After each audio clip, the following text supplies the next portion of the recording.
J'estime que les souffrances du temps présent ne sauraient être comparées à la gloire à venir qui sera révélée pour nous. Romains 8, le verset 18. Et nous donnons pour titre au message à partager l'espérance inébranlable, la certitude indestructible, la conviction inaltérable, l'assurance éternelle.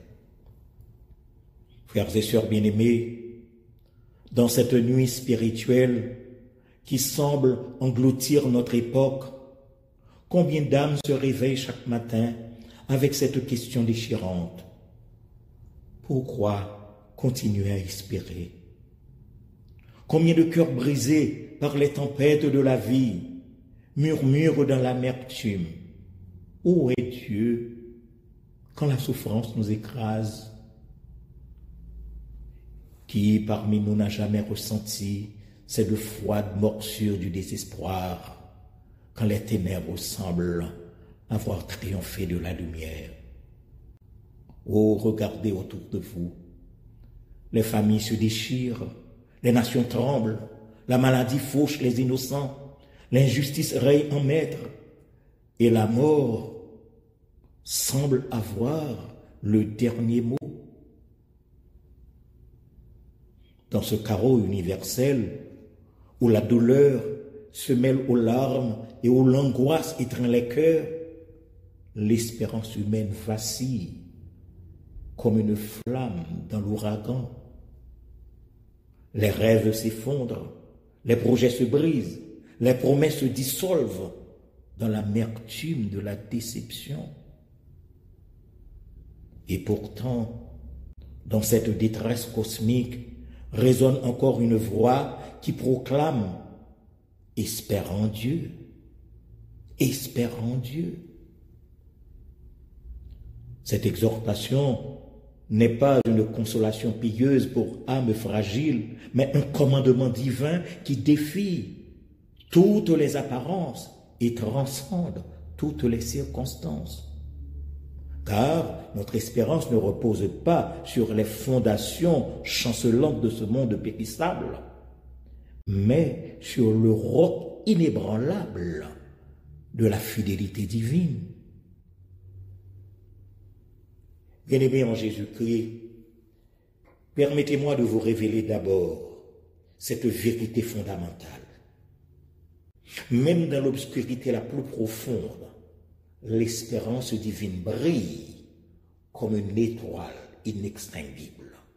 Oui, l'immuabilité de l'espérance transcendante. En effet, l'espérance authentique ne dépend ni des circonstances favorables, ni des preuves tangibles, mais elle puise sa force dans la nature même de celui en qui nous croyons. En Hébreux 11, le verset 1, nous lisons « Or, la foi est une ferme assurance des choses qu'on espère, une démonstration de celles qu'on ne voit pas. » Cette espérance transcendante défie tous les calculs humains. Quand Abraham reçut la promesse divine d'une descendance nombreuse, malgré sa stérilité et son âge avancé, il ne s'appuya pas sur les probabilités médicales, mais sur la fidélité de celui qui ne peut mentir. Il ne s'appuya pas sur les probabilités médicales, mais sur la fidélité de celui qui ne peut mentir. Son espérance transcendait les lois biologiques parce qu'elle s'enracinait dans l'omnipotence divine. En effet, l'histoire humaine regorge de témoignages bouleversants de cette espérance invincible. Viktor Frankl, survivant des camps de concentration nazis, écrivait « Tout peut être pris à un homme, sauf une chose, la dernière des libertés humaines, choisir son attitude dans n'importe quel ensemble de circonstances. Cette espérance humaine n'est qu'un pâle reflet de l'espérance divine qui transcende même la mort. Quand Job, dépouillé de tout, couvert d'ulcères, abandonné par sa femme, proclama, même s'il me tuait, j'espérerais en lui. Il révélait la nature transcendante de l'espérance authentique. Elle ne dépend pas de ce que nous voyons, mais de celui en qui nous croyons. Et voici une révélation encore plus stupéfiante. Cette espérance divine transforme radicalement notre vision des épreuves et des souffrances. Oui, la perspective transformatrice révolutionnaire. Frères et sœurs en Jésus-Christ, l'espérance en Dieu opère une révolution dans notre perception de la réalité.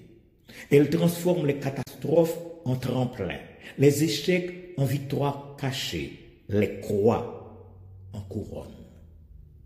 En 2 Corinthiens, le chapitre 4, le verset 17, nous lisons « Car nos légères afflictions du moment présent produisent pour nous, au-delà de toute mesure, un poids éternel de gloire. » Cette perspective transformatrice ne minimise pas la souffrance, mais elle la replace dans la perspective de l'éternité. Comme un artiste qui incorpore les couleurs sombres dans son chef-d'œuvre pour faire ressortir la beauté de l'ensemble, Dieu utilise nos épreuves pour sculpter en nous son image glorieuse. L'illustration de Joseph résume parfaitement cette vérité révolutionnaire. Vendu par ses frères, emprisonné injustement, oublié par ceux qui l'avaient aidé, Joseph aurait pu sombrer dans l'amertume, mais l'espérance divine lui donna une vision prophétique. Vous aviez médité de me faire du mal? Dieu l'a changé en bien. Ce qui semblait être une tragédie était en réalité le plan divin pour sauver une nation entière de la famine. Comme l'affirmait Martin Luther King Jr., nous devons accepter la déception finie, mais ne jamais perdre l'espoir infini. Cette perspective transformatrice révèle que nos plus grandes douleurs peuvent devenir nos plus grandes forces, nos plus profondes blessures, nos plus beaux témoignages. Bien-aimés du Seigneur, laissez-moi enfin vous dévoiler le couronnement de cette révélation. L'espérance divine nous projette vers une destinée glorieuse qui éclipse toutes les souffrances présentes. Oui, la destinée éternelle glorieuse.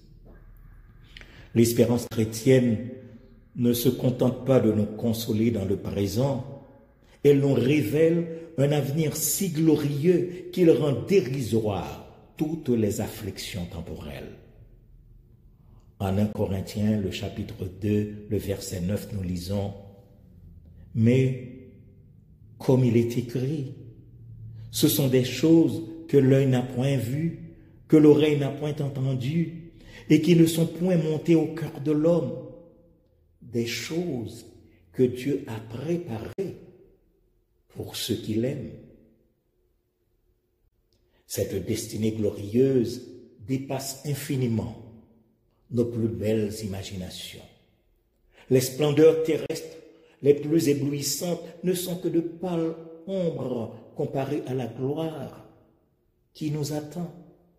Quand Jean reçut la vision de la nouvelle Jérusalem, il ne put que balbutier des approximations, comme du jaspe, comme du cristal, comme de l'or pur. Le langage humain s'avère insuffisant pour décrire les réalités célestes. Cette espérance éternelle transforme notre perception du temps. Les 70 ou 80 années de notre existence terrestre ne sont qu'un souffle comparé à l'éternité bienheureuse. Comme l'écrivait C.S. Lewis, si nous trouvons en nous un désir que rien dans ce monde ne peut satisfaire, l'explication la plus probable est que nous avons été créés pour un autre monde.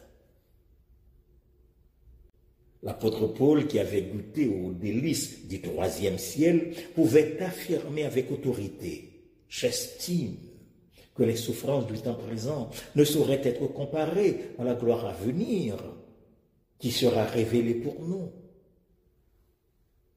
Cette perspective éternelle donne un sens sublime à toutes nos épreuves présentes. Pères et sœurs bien-aimés, aujourd'hui résonne dans nos cœurs cette certitude inébranlable. Notre espérance en Dieu transcende toutes les tempêtes. Elle transforme notre vision.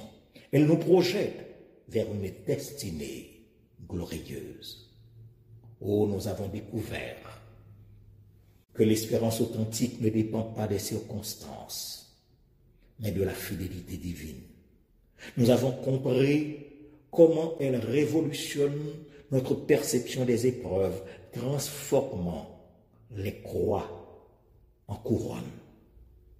Nous avons entrevu cette destinée éternelle si glorieuse qu'elle éclipse toutes les souffrances temporelles.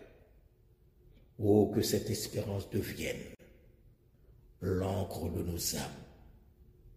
Que dans les nuits les plus sombres, nous proclamions: mon espérance est en l'Éternel.